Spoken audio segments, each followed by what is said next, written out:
இன்றைக்கும் உலக நாடுகளிலே இருக்கிற தலைவர்களும் சரி, சாதாரணவர்களும் சரி, என்னுடைய பெயர் எப்ஸ்டீன் ஃபைலில் வந்துருமோ அப்படின்னு பயந்துக்கிட்டு இருக்கிறாங்க.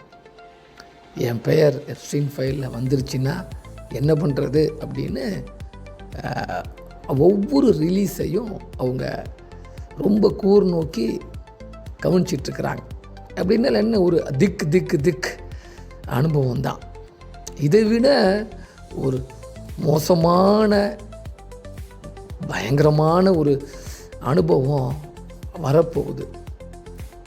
எப்போ அப்படின்னா, ஜீவ புத்தகத்தில் பெயர் எழுதப்படாமல் இருந்தால் அவர்கள் தேவனுடைய ராஜ்யத்தில் பிரவேசிப்பது இல்லை அப்படின்னு சொல்லி நம்ம வேதத்தில் வாசிக்கிறோம்.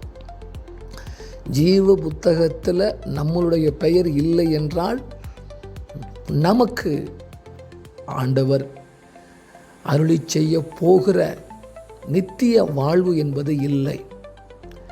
அந்த நாட்களில் எப்படி இருக்கும்? அப்போது பெயர் இல்லை என்றால் எப்ஸ்டீன் ஃபைல்ஸை விட கோடான கோடி மடங்கு எல்லோரும் திக்குன்னு இருக்க போகிறாங்க.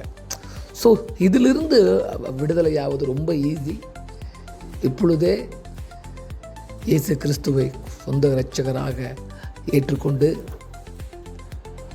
அவருக்காக வாழும் பொழுது நம்முடைய நாமங்களும் இந்த புக் ஆஃப் லைஃப் என்று சொல்லுகிறோமே, ஜீவ புத்தகத்தில் எழுதப்படும்.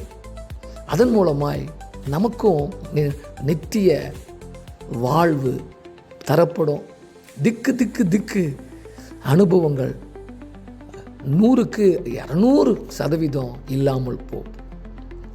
ஆகையினால் இன்றைக்கே அவரிடத்தில் நம்மை ஒப்பு கொடுப்போம், அவருக்காகவே வாழ்வோம்.